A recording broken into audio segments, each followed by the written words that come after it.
Hello, everyone. Welcome to Thoughts TV, your ultimate destination for sports enthusiasts. My name is Kennedy, your host for today's show.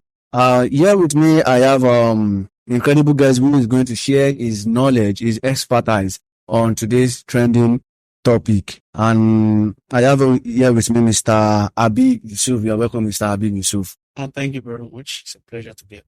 Yeah, today we are going to be reviewing the Euros, the just concluded quarterfinals matches between some countries involved, and thereafter we talk about the transfer windows and a lot of topics we have in store for you. But before we go deep into all those discussions, I want you to like and subscribe to this YouTube channel.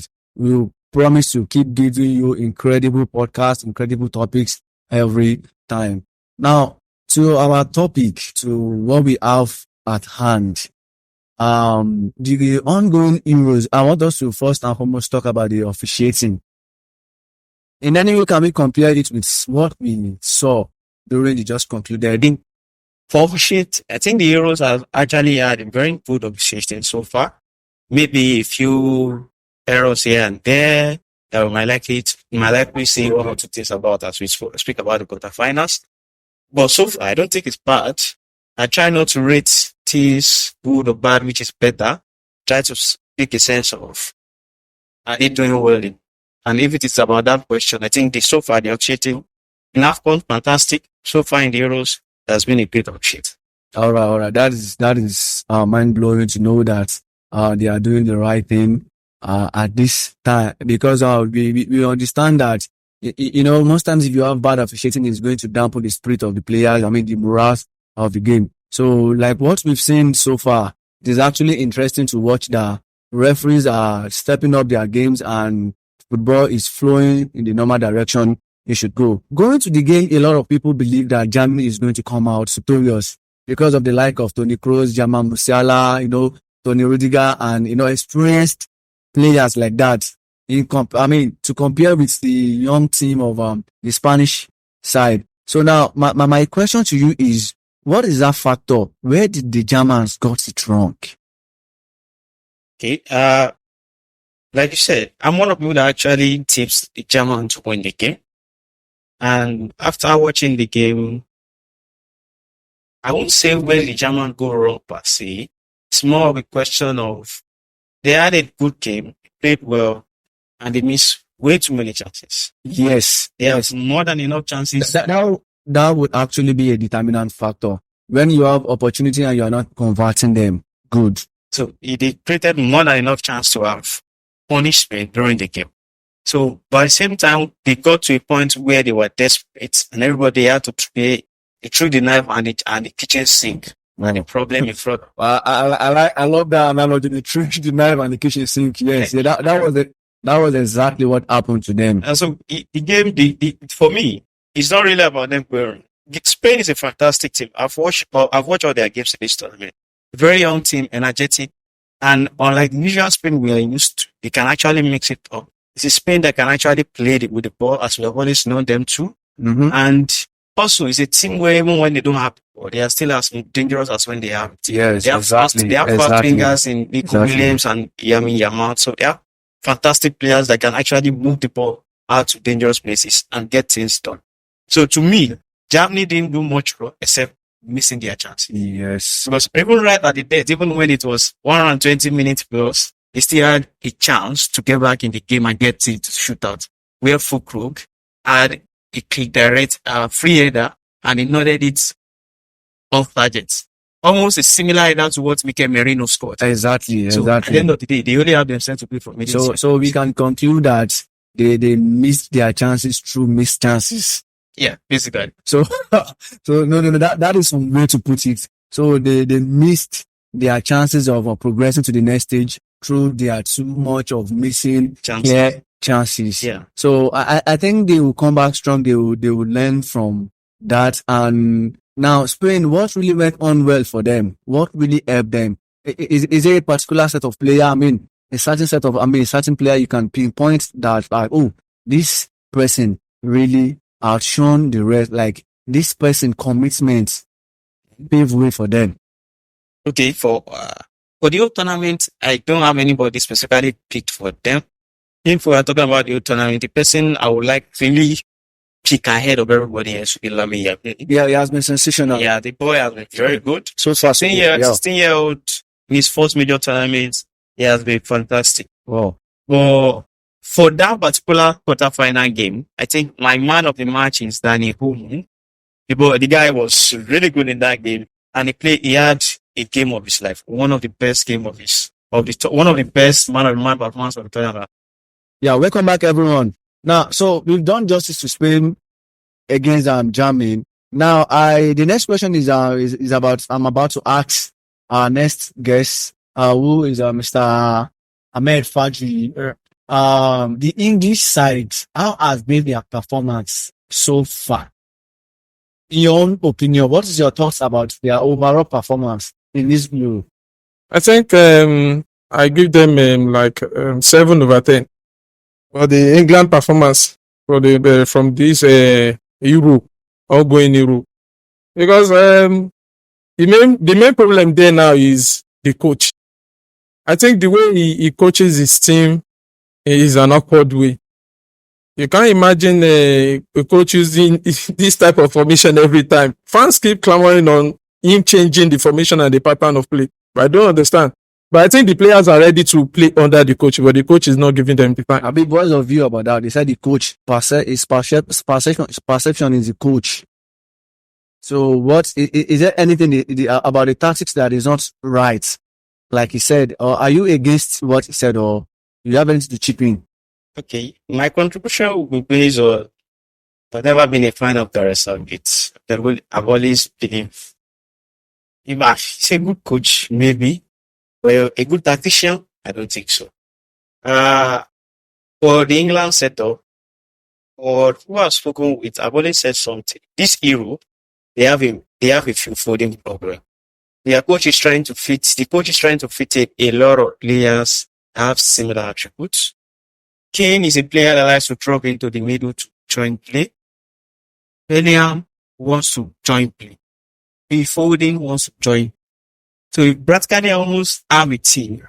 Like out of 11 players, out of four broad attackers, that is Foden, Bellingham, Kane, and Kyle. You have 4 players.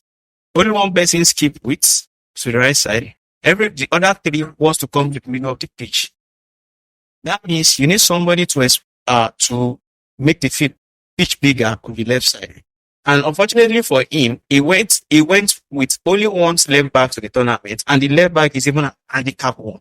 That's Luke Shaw. Luke Shaw. So you are calling Luke Shaw, and so a lot of people will not agree with that. Yeah, and he went to the tournament handicap. Injured, yes. Barely played 20 games throughout the season. Yes, throughout the season. So Yes. Then you are supposed to play Trippier at left back, which means Trippier cannot keep the proper weight for you. Your game is forced. You are supposed to play all your game to the right hand side, which means whoever is defending, you don't have to focus on the right hand side. There's no threat on the left, and there's no threat through the middle because everybody is in the middle. So now you are telling us that he has a selection problem because he was one who selected the player, the team. He has a selection problem, but the selection is not as bad as him having a Phil Foden problem. My opinion about it is Foden is a good player. If you want to use Foden, put him where we use.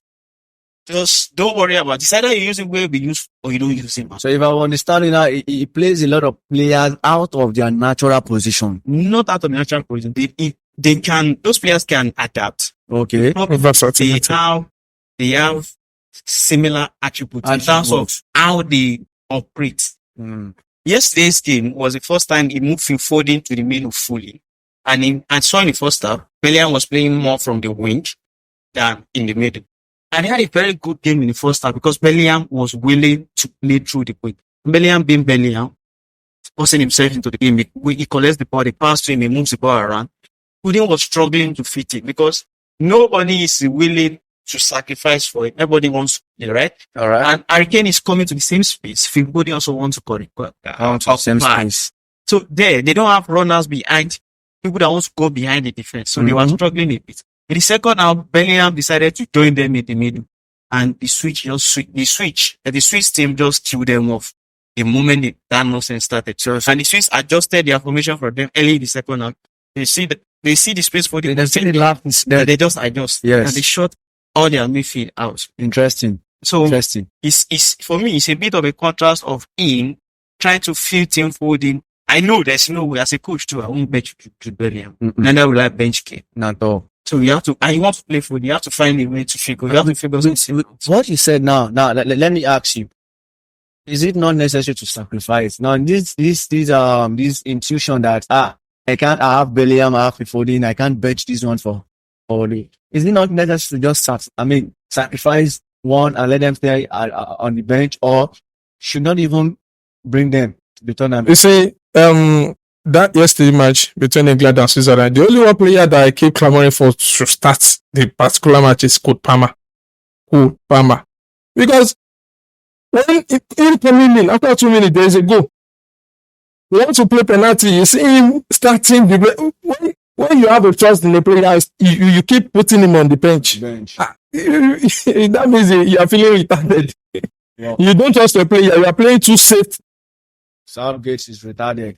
I didn't say that. He said that. He said that. I believe next match is going to watch what happened yesterday and keep on playing. Keep believing that next match. I would like to come in there and I'm going to tell you, you are still going to see the same lineup in the next game. You know why? Because no matter what happens, it always works out fine. Mm-hmm. So far, Southgate has been the England national team coach for about 8 years now. I think he's the longest serving national team coach now. No, Deschamps is long. Deschamps won the World Cup after. He has been with the team for 8 years. A lot of players in and out. What I've known about him is he's the kind of guy that when something is working, he doesn't want. He's stubborn. Very stubborn. He's stubborn and rigid. Stiff. Rigid. He's rigid. Rigidness is not stubborn. It's rigid. Yeah. But I don't think it's stubborn. It's just a sense of something is working. I understand. Let me keep to it. So if it's working, you guys can complain. That's no problem. But it's as working. long as it's working. So what should I? Or his pattern of playing is affecting the players. Let's leave that. So, to you, who is your exceptional player in that team? Who do you pick as an exceptional player in that team? Anything. To you. For the English team. For the English team. Anything I'm going to say. See, I'm going to say it, and I'm going to, after that, then I'm going to what I'm going to. All right. But the exceptional player in that team is Bukayo Saka. He's the most interesting player. He's the one player that does not need you to adjust things for. He adapts to scenarios. So Arsenal fans, you can hear now. Yeah, yes. So Arsenal fans, so one to you. I know my fan are not going to get anything from this conversation. So Arsenal fan, one to you. Now to you, who is the exceptional player? To me, I won't be biased. I pick Declan Rice. Because the engine in the room of that midfield. Arsenal fans shoot very good.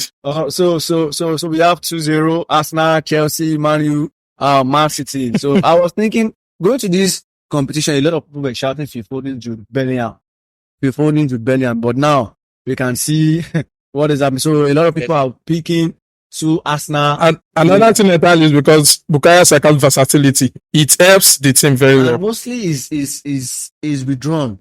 To let him back. Let's back. Prepare for the defense in the attack. Yes, that is what I'm saying. He's been drawn back. He's already. No, Bukayo's last season, Bukayo's had the attacking attributes, attacking statistics of a proper winger, while having a defensive statistics of a fullback.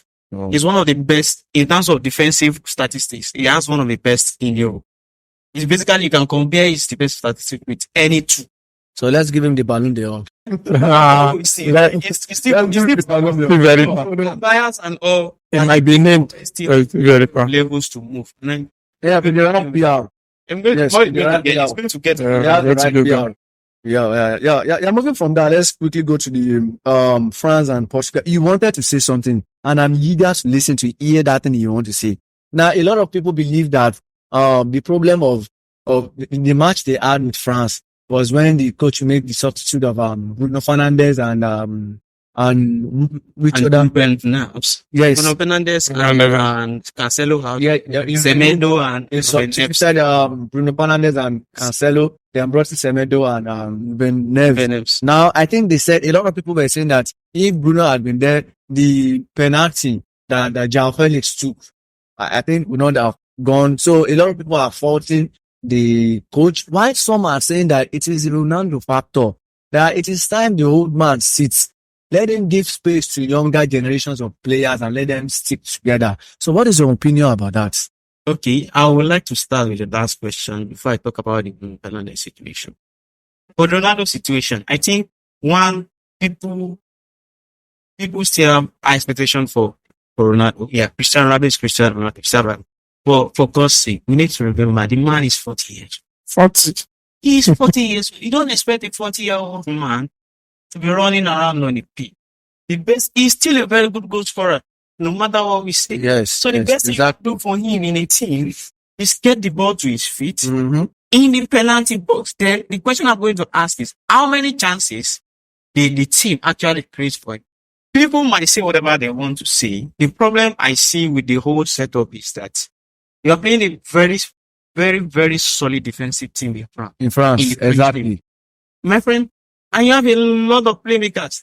You fit in as much playmakers as he could. He has fit in on the field. Mm-hmm. Bruno Fernandes, he has Bernardo Silva. Cancelo is a fantastic player. He's a fantastic Exactly, baller. exactly. These guys are Exactly. good with the ball. Good attackers.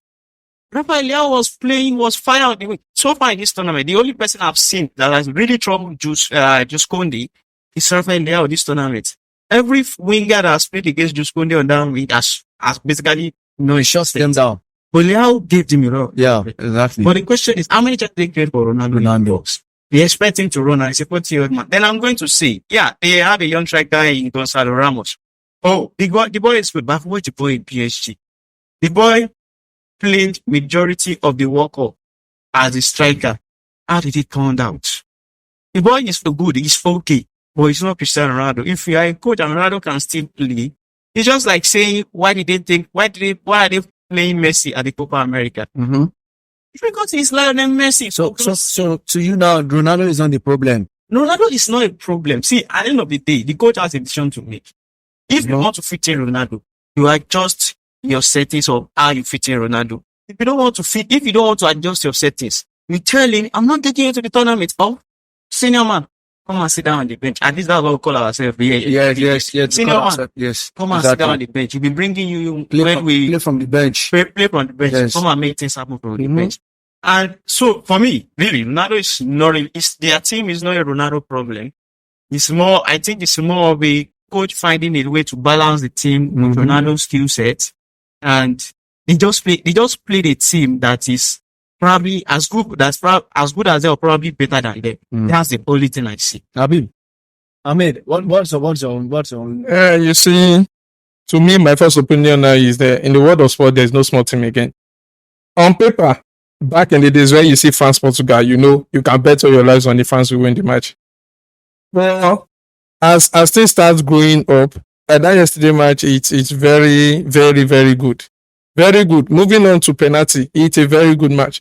So I feel in Portugal's team, there's no problem there. By my last show, I said France, Portugal, probably they might move into penalty or Portugal winning the match. But anyway, they move into penalty. So the game is a tie game.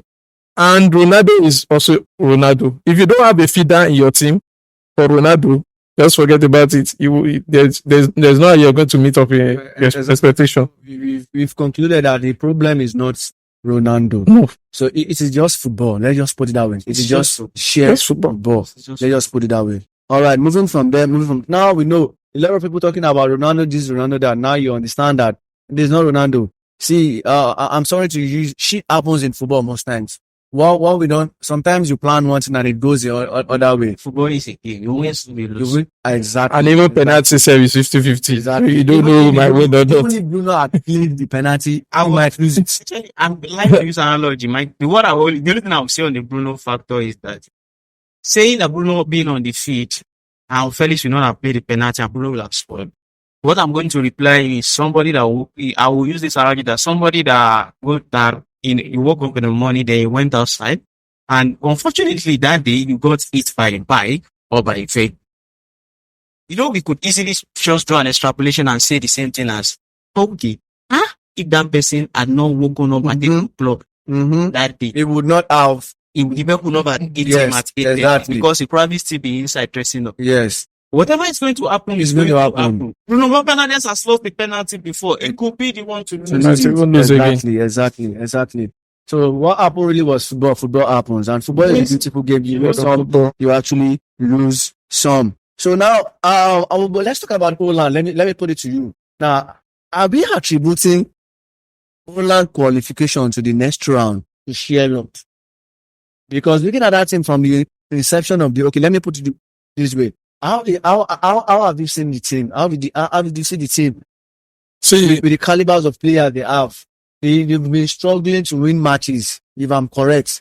They've not really expressly won matches like, okay, let's say with high margin like 2-0. No, you said they are not smaller teams again. But sometimes you expect some things to like perform, you understand? So now, what is your own take about that? Their qualification against Turkey, is it sheer luck? Because Turkey did their best. Is it just sheer luck, or what is it happening? you see, to me, I don't feel Netherlands winning against Turkey is a Sherlock. I don't feel so. But you see, starting off this competition, Netherlands have been so bad as England. The same thing is affecting both teams. But I feel the calibers of players in Netherlands, you can't just rely mostly on all of them, because they are the type of players that are not consistent enough to win games straightly for their teams. So I feel their winning is not Sherlock, and I feel they are still trying to like grow up with their coach. So I feel they are still growing up and then developing with their squad. So I feel Turkey has been a good team to me so far. Decent. This team so far. With the likes of this youngster Adagula. Well, I just need this player can just come to my team because Chelsea is not signing. They are running up on it too. What is your take on the Holland team? Okay, on the Netherlands team, I actually believe they've had a good tournament.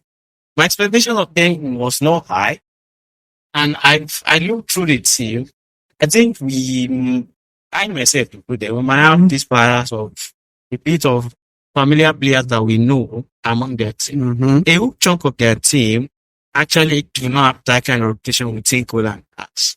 Because I checked their midfield, they have Shooting, Reinders. These are guys Reinders. but they are not as popular as. Yeah, I'm sure a lot of people are just hearing shooting. Shooting. Rangers. Even Rangers. I think Italian Serie A. about AC Milan about a year or two ago. That was the first time I heard about it. But he hasn't been playing well. I think most of the time. It's not like these guys are world beaters from where they are coming from. They are just they are good players, and they have a team that actually gels. So for me, let's say our expectation is on the name of the country. yeah, I mean, which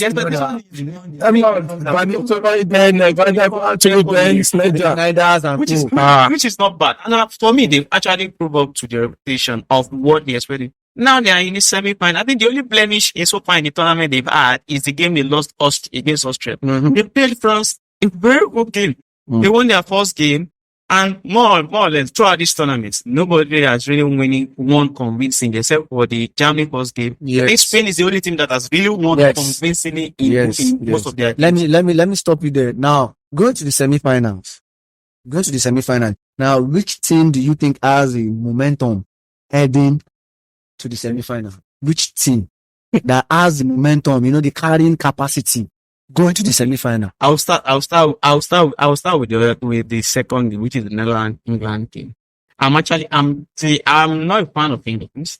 Okay, England is playing Netherlands. yes. But I'm tipping them to qualify. Two things. The team, as much as they have their struggles, they still have a balanced team, kind of, and to a certain extent, they have a bit of luck on their side. They always find a way to score. Yeah, exactly. So I'm tipping England to get to the final. What about the final? I don't know. So this Spain, France. I feel like what happened between France? Let's start with England. England first. I feel like England, Netherlands. I told you the other time that this Netherlands team are still gelling, they are still developing. Right. So I feel they are not too well established. The same problem that is happening between Netherlands is also the same problem that is happening between England. But the England players, the quality of the individual players in that team, they can win games for you. If you coach them very well, if you manage them well.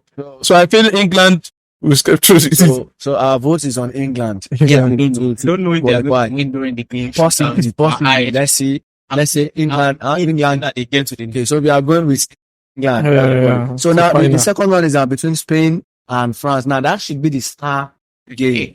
That should be the game Blockbuster. to watch that day. But to me, I am not actually anticipating that match because it is going to be one-sided, in my own opinion. Ask me why. All right. Why? Spain is going to attack. France is going to sit back I'll wait for counter attack. and wait for counter. When they have the like of Dembele, they have the Mbappe. money, they have they have people like that. So it is going to be one-sided to me. What is your own thought? Yeah, that's what I can share that opinion with myself. But if you see Spain, sometimes they feel once they're attacking too much, once one goal enters into their net, they have to sit back and watch what are they doing. You follow them very well.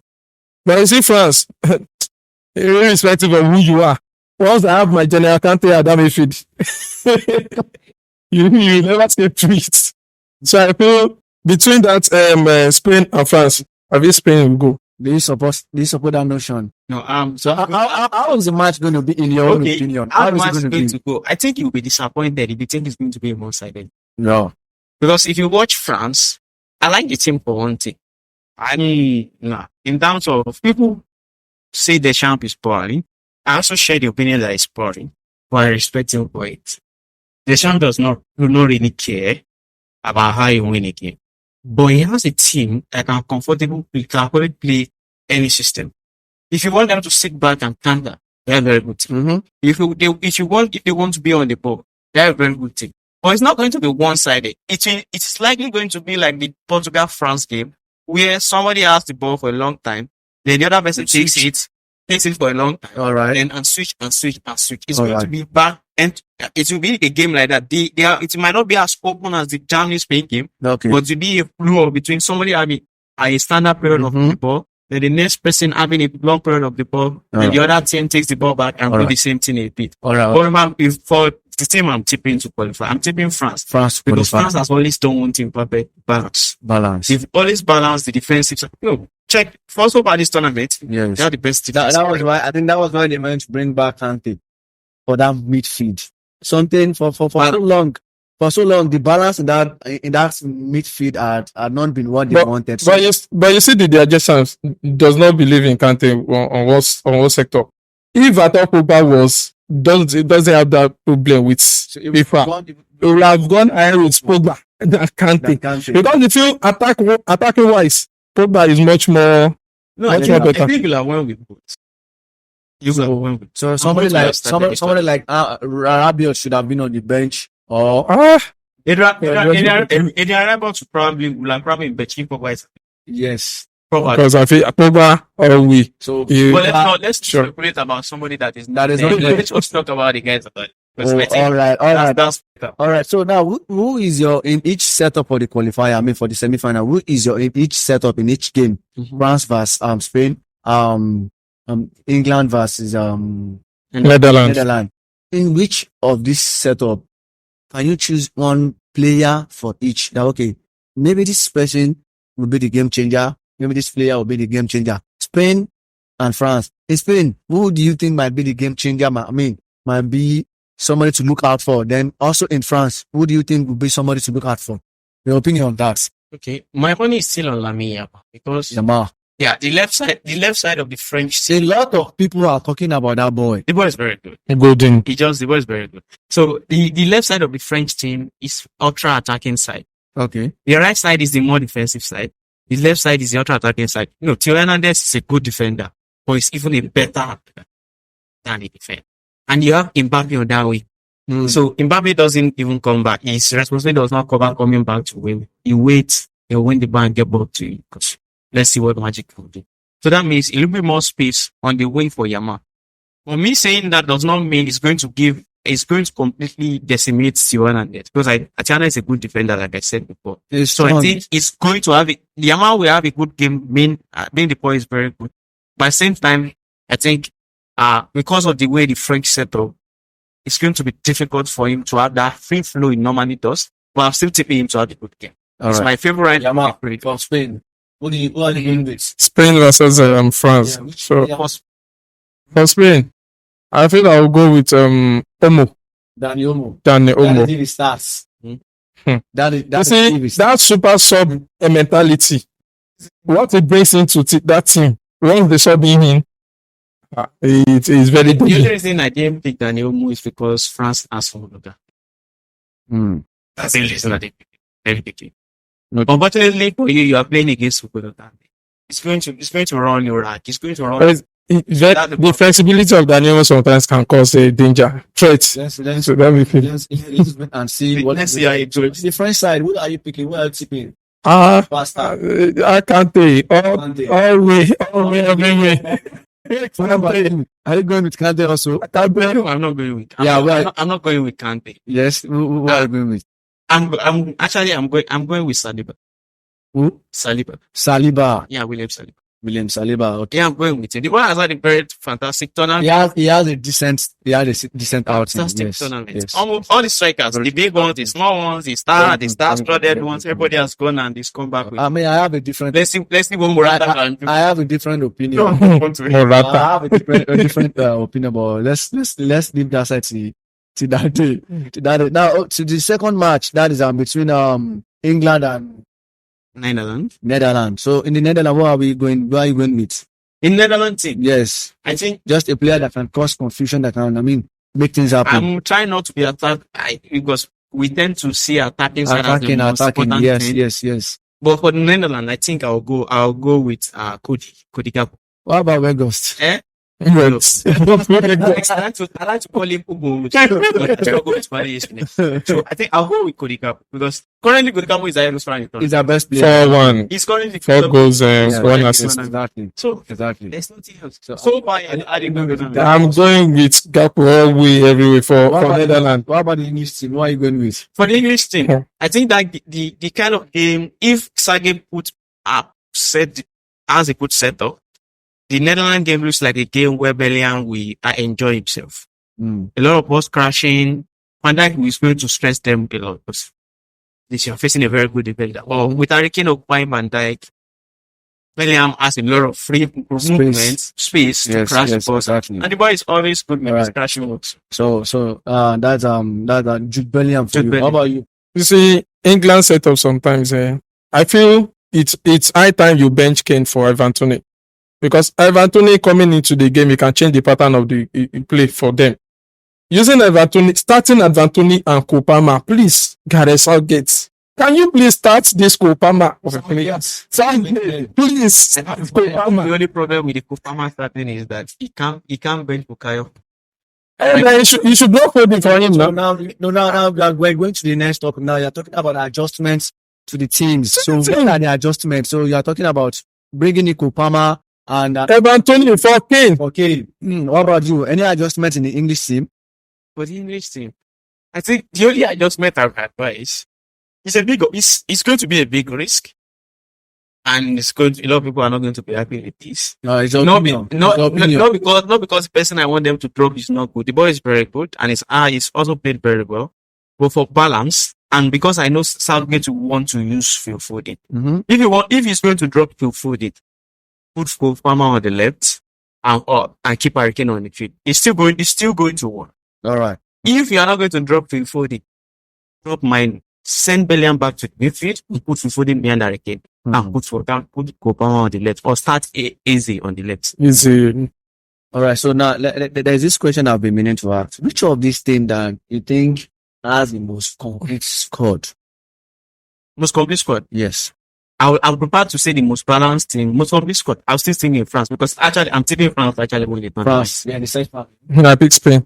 Which Spain? Yeah. The young talents. Let's say Yeah.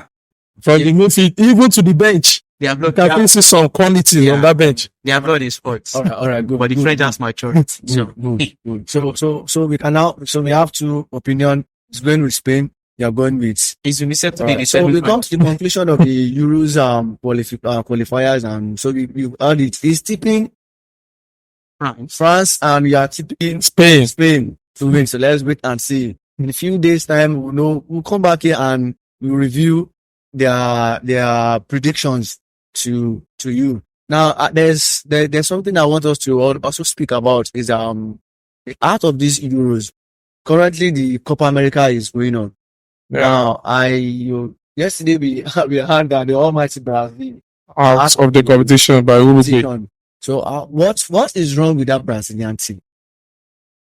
Okay, and Mind you, before the competition, Ronaldinho came out and said that they are not a joy to watch unlike before. Yeah, And a lot of players were filming, but seeing a lot of things. He came back later and said he wanted to say that just to boost their morale. But now it seems what he said was right. So at the quarterfinal stage, they are out of the competition already. What do you think is the problem with that team? okay, I think for me, I'm not a fan of old stars coming out and saying, putting negative energy into a team going to a tournament. Because all things being equal, yeah, Ronaldinho is a good player, but Brazil had some good tournament. Also, they have some terrible tournament performance with Ronaldinho in the team. Exactly. Boring performance. Exactly. So you can't just say one team is boring. There was a time the team you are part of was boring. It happens. It's football. Sometimes it's very good. Sometimes it's just average. Sometimes it's low. But for the Brazil team, I didn't really follow much of the tournament, so I won't want to say I don't know much about what's wrong with them. But what I understand with the Copa America is that unlike Europe, where most times there is a standard who is who, Copa America is a bit tricky in the sense that because the conditions in which they play football there and the way they play. I've watched a lot of Copa Americas. I didn't watch this one a lot, but the recent ones I've watched, people get away with a lot of things that probably we don't get away with another competition. And with that on the mind of players, there's control to how you dazzle, you watch what you do. Because at the end of the day, you don't want to play a tournament and end up getting injured and be available for the next set of games coming along. So for me, the Brazilian team has a problem. At the end of the day, whatever happens to a team, it's a coach problem. Wow. So it's either the coach figures out what is wrong with the team or the coach figures out what is wrong with himself. So the coach problem. So I feel Ronaldinho said it all before the start of the tournament. He said these current teams are not way too good for the competition. So you see these current teams and the teams where Ronaldinho played with before, they are much more different. Yeah, I accepted what he said is right, and what he said also in the other aspect is wrong, because you are putting a negative effect on the current squad. So I feel this current squad, they are not motivated enough to this competition, coming into this competition. So I feel the problem is not from the coach, it's from the players. Because you can't come into this competition with the sense, with the mentality of let me just come and play this football. Let's enjoy ourselves. And if you see, I've seen sometimes Vinicius Junior performs, and the next game he drops the consistency. You're fighting for the Ballon d'Or. So why are you going to the press? So I think one of their problem is consistency now. Consistency. Copa America. We are talking about consistency. So, and I said it in the end of this show. I said no team in this world of sport is small. You see, Uruguay dragging Brazil to penalty is very unlucky. Uruguay has always been they've always been a very decent side, a very good team. But even as good as they were, they've never been able to edge Brazil. That when you watch the match, it was an head-to-head match. It was so balanced. Now we were expecting much more of Brazil. Much more of Brazil. If they ask me, who are you picking between all the teams to win the tournament? Is either you pick Argentina or Brazil? Because you feel these teams are very good and so now gel with each other. Now Argentina is now the favorite to win it. Yes. Another Ballon d'Or waiting for Messi. I don't think he's going to collect it this time around. We can see the likes of Jude Bellingham once they reach the final. You're asking Messi to collect the Ballon d'Or. All right. Let's wait and see. Finally, guys, let's talk about there is this last topic I want us to talk about between Victor Osimhen and the NFF and Coach Pinedi. Now, I thought the issue is not much thought about. A lot of people are in the dark to what the actual problem is now. It was said that a certain journalist interviewed the coach, and the coach said this and said that, and at the long run, it got to the player. The player felt bad about it. Now, this is my question. Even if the coach said what he was alleged to say, is it right for a player, a professional player, to respond the way he responded? Is it right? Excuse me, let me start with, is it right? Is it right? Is the first problem in between Coach Finidi George and Victor Osimhen is the media. All right. See, media has been causing havoc between the two. And you don't feel it's right. Once you want to bring out your own publication, then you see for the content of both of them before you bring out the code. This thing is not happening only in Africa, it happens also in overseas also. Yes. But I feel you remind me of Julian Sancho and Eric Ten Hag. you see the problem. And you see, Finidi George now is managing another team, even under NFF. So I don't feel they have any between Finidi George and NFF. I don't feel they have any problem. But it's just for Osimhen to come out straight and apologize. That's what we're expecting. Okay. Apologize so that he can come back into the team. I mean, do you think Osimhen should have exploded the way he did? Is it right? One word. Yeah. No. Yeah, that for me, it's new. No matter what happens between you and your coach, your first line of response is you call him. If you are angry enough and you don't want to talk to your coach, NFF is there. Sure. Why NFF is there? NFF has a communication line between the players And the coach. NFF, and there's a communication line between the coach and the NFF. So take advantage of that. The first thing is, if you have public outbursts like that, put the coach on the spot. Then to make it worse, everything he was lamenting about came out. There's no solid proof of Finidi saying such. So at the end of the day, you had a room. If you didn't even confirm the room, then you went on Instagram live and you are lamenting for spraying causes, my friend. That is way above what you should. As a professional, That is I think childish. it is to me, it's even more than childish. Just plain stupid. For me, it's just plain stupid. It is the ego. Yeah. Ego. That has been a prevalent issue with players, despicable players and coaches. What I'm going to say is, I think a huge chunk of the Nigerian players, they need the media train. If you look at the so-called the big guys, they actually have their agents, the agency managing, they usually have dedicated media practitioner training them on what to say. I'm going to give you a perfect example. The perfect example is somebody like Declan Rice. Watch Declan Rice interview. The guy looks like somebody that is coached to say things. He hardly saying the wrong things. See, the idea is the media control the way the majority of people see you. So the kind of things you see in the media matters. How you say what you say, how you say it matters. So don't just pick up your phone because you always have access to the internet and you have millions of people following you. and just go. So you are a professional. You are a celebrity. Whatever you see, I don't know. The police will say whatever you say can be used against you in the court of law. In this one, whatever you say is not will be used against you in the court of public opinion.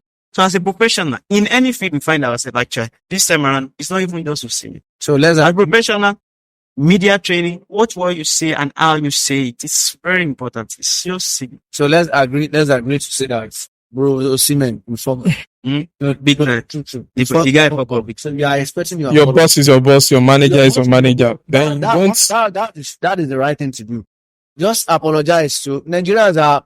When I was speaking to somebody and I was like, has anybody seen the interview? The so-called interview that Finidi did. Yes, I've not seen it. Not the same. I've not seen it. It's just a rumor about the media. Now, and then NFF debunked that. No, didn't say. So since the issue happened till now, Osimhen had not come out to say anything else. Why? The last we heard about him was Chioma and Davido's birthday. Yeah. At the midst of this kind of issues. He's celebrating us to celebrate. And you see, that thing is going to affect him in Europe once he goes back because Napoli is not going to use him and no club is coming down to come and sign him for now.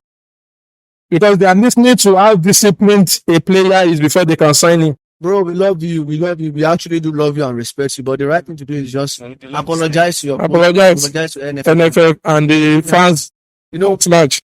sooner rather than later, the Europeans will be looking up at like, oh, they are all the same thing. I remember Oh, it is a he problem. it's the E problem. Oh, it is a he problem. Ah, exactly. It's the E problem. It is a he problem because at the end of the day, it won't be the first Super Eagles star. It won't be the last. Sure. Some people have came before it. Sure. Some people will come after him. There are some people currently. As of today now, Lookman is a alter property than he Than him, yes. than yes, he is exactly, in the market. exactly. Not because he's not good enough, Exactly. but he needs I think he need more media training and he needs to watch the way he interacts with his inner circle and what he says and what his inner circle puts in the media. It's very important. I think he needs more media training.